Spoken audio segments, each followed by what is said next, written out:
Salieron a tapar 3. Vinga, va! A Leo Messi. El millor futbolista de la història. Gràcies. Molt agraït. Gràcies, campeón, gràcies. Mirem fixament. Ahí está Messi con Xavi, puede disparar metiendo ese balón para Messi, la baja Messi, quiebra Messi, le pega Messi, gol, gol, gol, gol, gol, gol,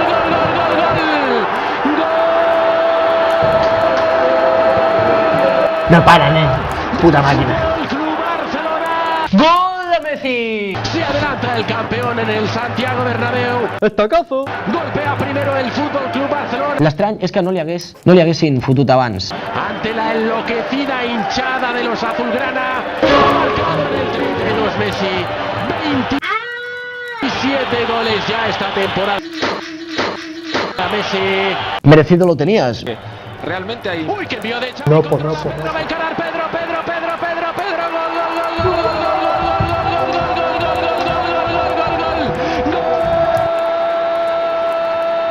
¡Me suicido! del Fútbol Club Barcelona. Vaya asistencia de Xavi Hernández. Quitémonos el sombrero ante el de Tarrasa. El pase extraordinario Flipant. le dio medio gol a Pedro. Hoy va a ganar en el Bernabéu. I el Barça ha tornat a guanyar. Victoria, un altre No cambia mucho el panorama en estos últimos segundos. Es una vergüenza. Con dianas de Leo Messi en la primera mitad y de Pedro en la segunda mitad. ¿Qué te digo yo, amigo culé?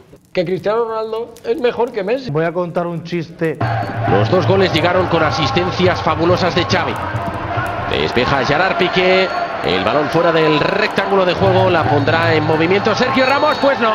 Indica, decreta el final del partido ¡Me voy de putas! Cristiano Ronaldo, Es Cristiano Ronaldo. de los jugadores del Fútbol Club Barcelona. 400 millones de euros. Només sap que pentinar-se els cabells, Gracias Barça y gracias fútbol para existir.